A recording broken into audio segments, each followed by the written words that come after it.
Welcome to the channel. Welcome to today's run through of all the latest Manchester United news and transfer updates, keeping you right up to date with everything. I'm Jamie. Before getting into it, smash a like on the video, subscribe to the channel if you're new, and let's jump straight into it. So I'm sure you've already seen this by now, but Mr. Harry Maguire has now officially signed his new contract at Manchester United. Not exactly breaking news. We've been hearing about this for the last few weeks since it was announced by David Ornstein that he was going to be getting a new deal. It is a one-year contract, so it's till 2027 with a club option for a further year till 2028. And I don't think this is the end of the world. I think it's been, there's value in keeping players that have been through it all, like Harry Maguire has at the club, through the highs and the lows.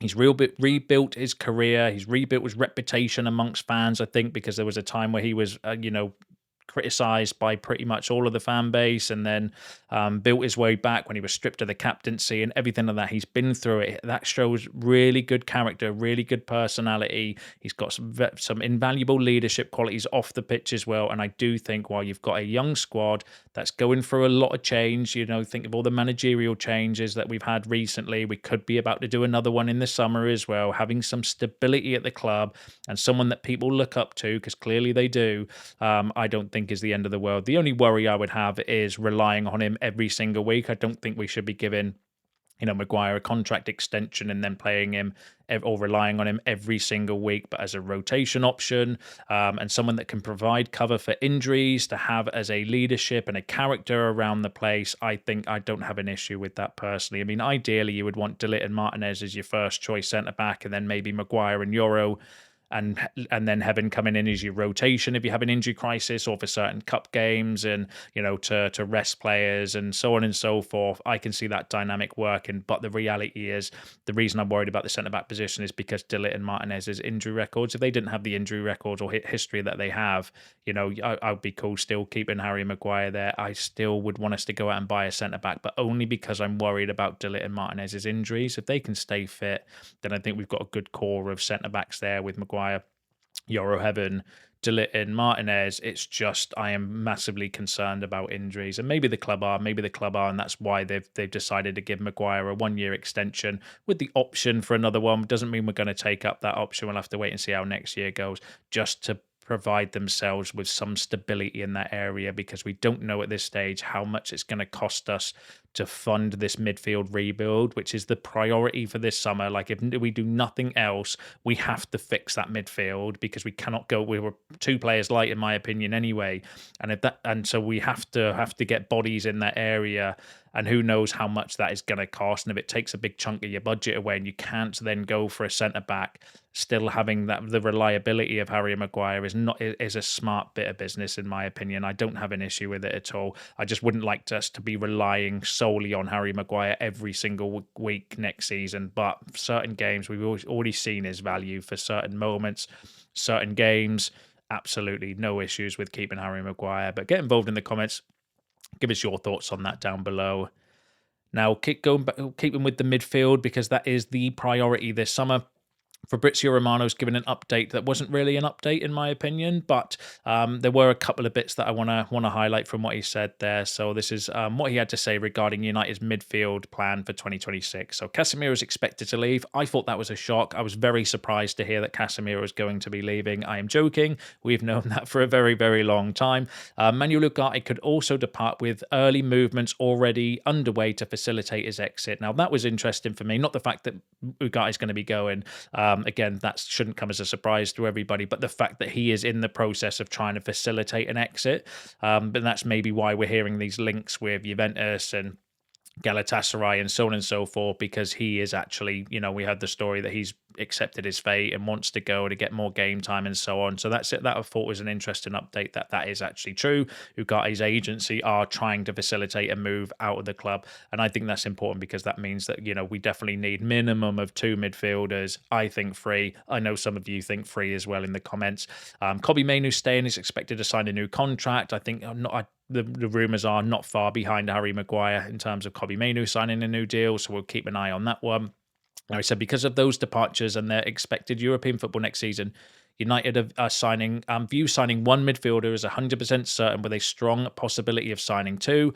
Other targets, Sandro Tonali remains on United's shortlist, like by City and Arsenal, depends on price and Newcastle. Elliot Anderson is a target for both United and City. City have already started negotiations with his camp, but any deal depends on Forest and their final position. So if they're relegated, for example, overall it's expected to be very busy summer for Man United in the midfield department, which is why I was like, it's an update that wasn't really an update. But the two main takeaways I got from Romano's update was one, the Ugarte is definitely in conversations with leaving, which is, I think positive, because that means we're definitely going to need to bring in the 2/3 midfielders that we need. But also what he was effectively saying is, because Romano's been quite consistent with this, to be fair, he has been saying, look, United, I don't know at this stage, one, maybe 2 midfielders, which has always annoyed me, because I'm like, no, he should be saying 2, maybe 3 midfielders, but he hasn't. He's always been saying 1, maybe 2 midfielders, but he's now sort of saying, no, it is going to be 2 midfielders minimum from Romano, and then maybe that third one is an opportunity, a cheap, like we did with Seny Lamens. We got to fix the attack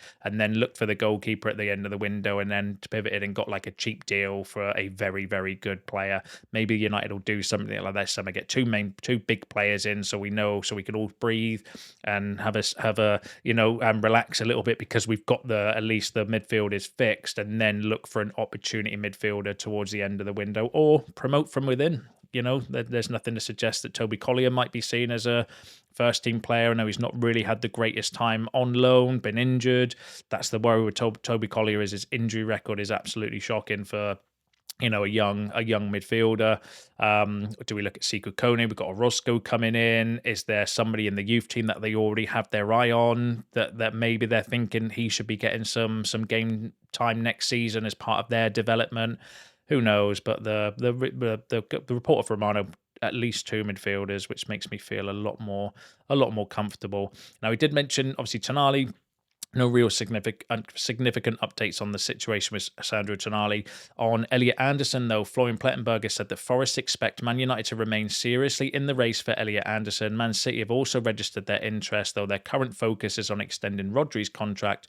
So far, no club has made direct contact with Forest. Everyone's saying that. We're not at that stage at this time of the season, because I think clubs are being respectful for Forest's position in the league and don't want to distract away from their relegation fight, which is only fair.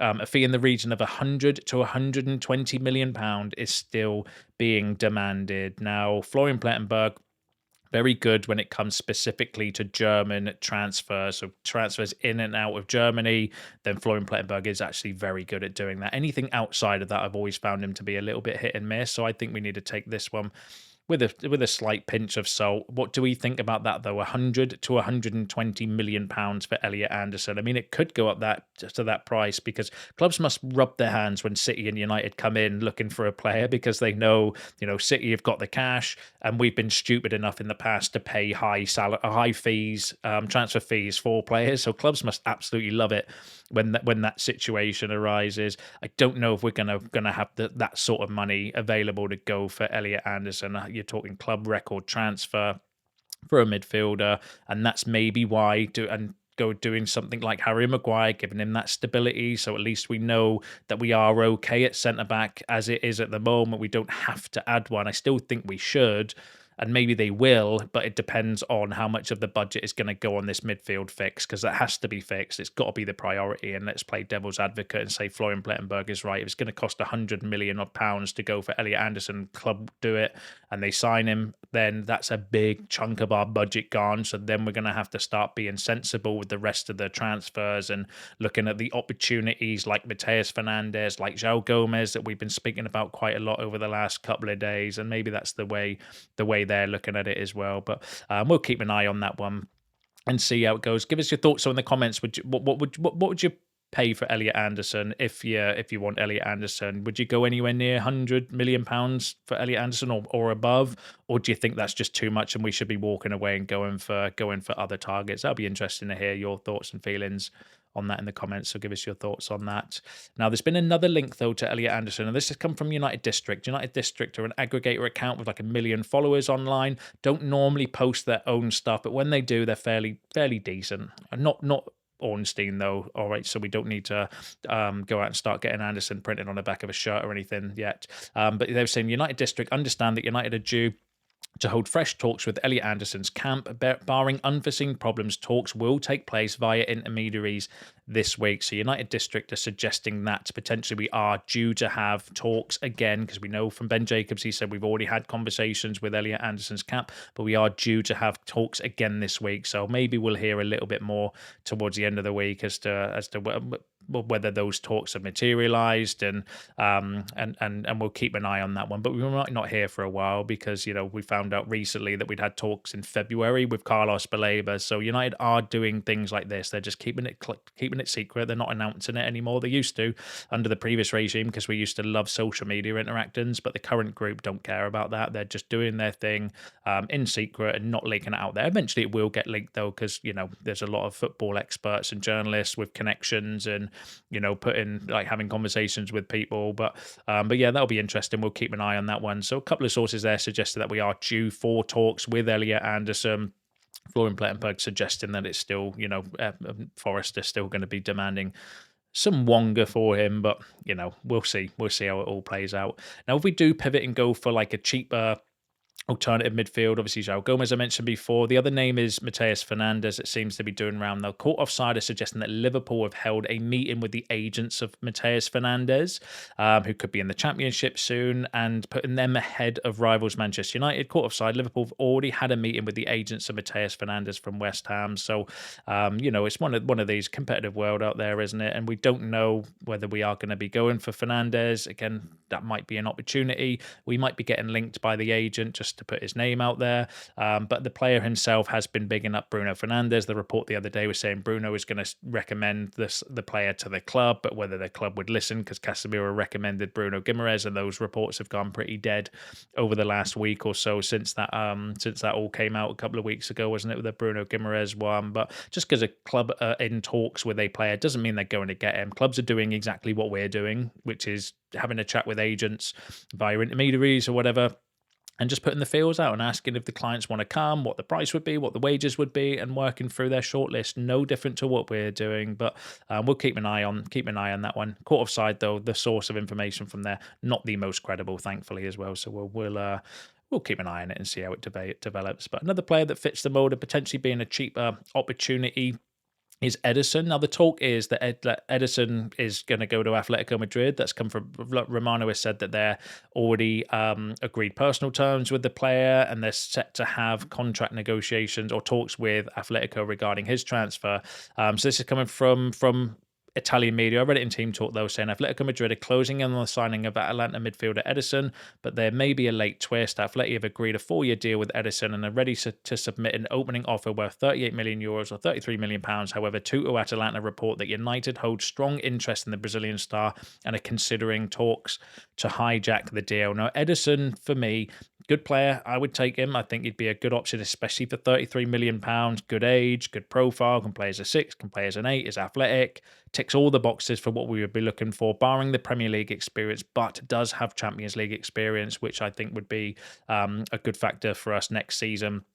Hopefully if we're in Champions League or if we're back in Europe anyway. However, he is very much becoming the modern day Wesley Sneijder. For those that don't know or not old enough to know, Wesley Sneijder was a player we were linked with consistently for years upon years. Every year, Wesley Sneijder's coming, never signed for us.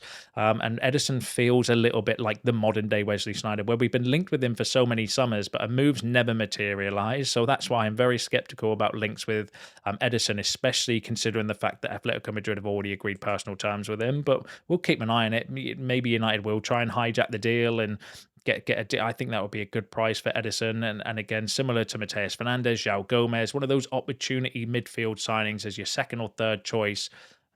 I think that would be a pretty decent deal to do. I don't think it's realistic though. The feeling is he's going to go to Atletico Madrid, and that's one where maybe link United with him, try and get a little bit more money from Atletico. That's how I feel personally with that situation. But we'll keep an eye on it, see if anything plays out. Could be true. Could be waffle. We'll wait and see. Now, another player that would represent the sort of bargain, second, third choice, opportunity type midfielder is Shea Charles. Now, coincidentally, Southampton beat Arsenal at the weekend, and then coincidentally, a story linking Man United with one of their midfielders at a time where we need midfielders. Anyone else think this is a strange coincidence, this story? So Manchester United and Everton are among clubs interested in Southampton's 22-year-old midfielder Shea Charles, valued at £20 million.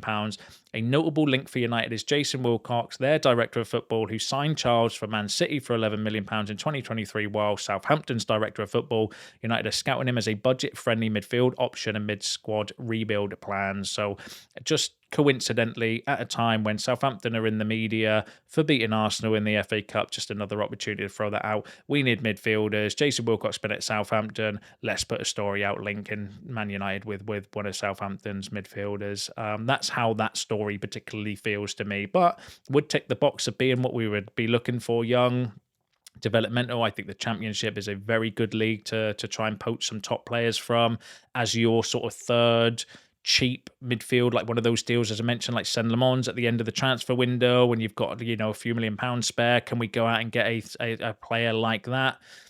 Could be plausible. The clear links are there as well, so it could be really good detective work by the Daily Mail throwing it out there, or it could just be, let's connect a few dots and and make up a story and put it out there, because on paper it does make sense if, young midfielder that Jason Wilcox knows and signed from his time at Manchester City and Southampton at a time when we need a midfielder, and at a time when we would be potentially looking for budget midfielders as well if we're going to be spending £100 million on Elliot Anderson. Far too convenient, that story, for me personally. But get involved in the comments. That's just me. I'm just a dude with a microphone. I have no input on this whatsoever. That's just my initial feelings when I was reading the report. Get involved in the comments though. Let me know what you think regarding that. Now, away from the midfields, we know potentially we might be looking to strengthen the attack or get like another forward in, again, for rotation, and hopefully we're back in Europe for those extra games. We don't know if it's going to be left wing or left back, but maybe they would look at both ideally. But a couple of names linked with there, not fresh names. These are names that we have been linked with before. But more reports coming out. So the first players, Manchester United, Man City and Chelsea, are in contact to sign RB Salzburg winger Karim Alibegovic with Aston Villa, ready to make an approach. English clubs want to complete the transfer as soon as possible. A deal of over 30 million euros is being prepared. Now, that's come from a Bosnian news outlet. Alibegovic is Bosnian. That's where those sort of links are coming from. I have no idea whether they're credible or whether they're not credible. But Alibegovic is a player that we have had links with before. There would be a clear link with Christopher Vivel and the RB group. Weirdly, we would be dealing with buying Leverkusen in this instant, though. So Leverkusen sold Alibegovic to RB Salzburg for around 2 million euros, I think it was, or 2.5 million euros, something like that. They included a buyback clause which they've activated, so they're buying him back, and with a plan to flip him for profit. Basically, that's what looks like's happening. So that's an interesting profile and name, because obviously he's two-footed, actually, it says on Transfer Market. Predominantly played on the left, though, but can offer a bit of variety, playing in, different positions, can play centrally and can play on the right as well, though predominantly a left winger. He got 37 appearances, 11 goals, 3 assists this season. So it's looks like a really decent option. Only 18, coming up 19. So, one of these younger developmental players wouldn't be particularly expensive. A lot cheaper than Diamandi and probably Njai would be, because I think they're going to be very expensive options. And that links with, we're going to spend a shit ton of money on Elliot Anderson, and the budget does drop because of that. Then, you might have to look at some budget-friendly options.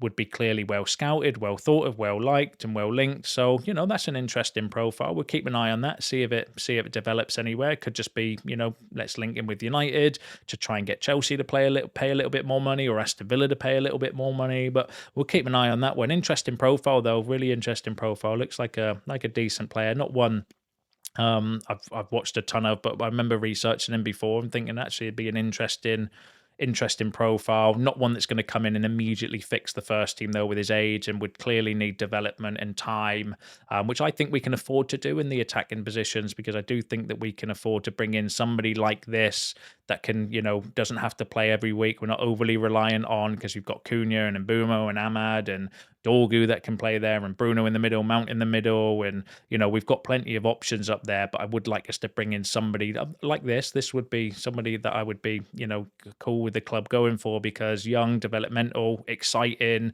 can not going to break the bank, can be a decent option as well. So we'll keep an eye on that one for you. Now, another player that fits a very similar mould, actually, but on the opposite side, is Akliouche. So Liverpool and Manchester United have stepped up their interest in Monaco starlet Maghnes Akliouche, with both clubs dispatching scouts to watch him in action with his team, as his team beat Marseille 2-1 on Sunday. With both Liverpool and United now stepping up their pursuit, Akliouche is shaping up to be one of the most intriguing attacking prospects on the market. He is a potential Premier League bound talent to watch closely in the coming months ahead. So that came from Graham Bailey. Graham Bailey can be hit and miss, but he's normally fairly decent when it comes to who people are scouting, to his credit. But it doesn't mean we're always going to follow through on the players that we're scouting. I'm sure we're scouting thousands of players every single weekend across the globe, so it doesn't mean much. This would be, again, another interesting profile of player, another young developmental player. Well, he's a little bit older, actually. He's 24. Predominantly, though, plays off the right. He's more of a left-footed right wing, and that's predominantly where he's played a lot this season for Monaco. So for Liverpool, I think that could make sense as somebody for like a Mo Salah replacement that they're looking to bring in on that side. For us, I'm not entirely convinced that's the right profile. He can play centrally, though. Hasn't played off the left wing, though, this season. So maybe I don't know why, it doesn't feel right for us, if that makes sense. Like, we'd be buying another player in a position that we've already got plenty of cover, and then ignoring another position, which is probably something the previous regime would have done when we had, the abundance of left wingers. Let's go out and buy another left winger to play on that side. And you're like, hold on, where's the right winger? And now we seem to be the opposite, where we've got an abundance of right wingers with Mbeumo and Ahmad that can play there, and we need to get a left winger, and we're going to buy another left-footed right winger. Good player, though, very talented player. Does look like an interesting prospect, but we'll wait and see. We'll wait and see how it all plays out. Wouldn't be against going for these sort of players. It's just for Akliouche specifically, I worry about where he fits within the team and the squad, because it feels like he plays in the same position as Mbeumo and Ahmad do. Unless they're planning to play Mbeumo as a striker and have Mbeumo and Sesko as the striker, and then you do maybe want somebody else to compete with Ahmad down that side. Who knows? Who knows what sort of jigsaw they're putting together behind the scenes, and what profile they're looking at for what positions and so on. So we'll keep an eye on it, see if it goes anywhere. But give us your thoughts and feelings on that in the comments below. Give us your thoughts on all the other topics discussed in today's video. That's you all up to date with the latest news and transfer updates. Don't forget to smash a like on the video on your way out. Subscribe to the channel if you're new. See you in the next one.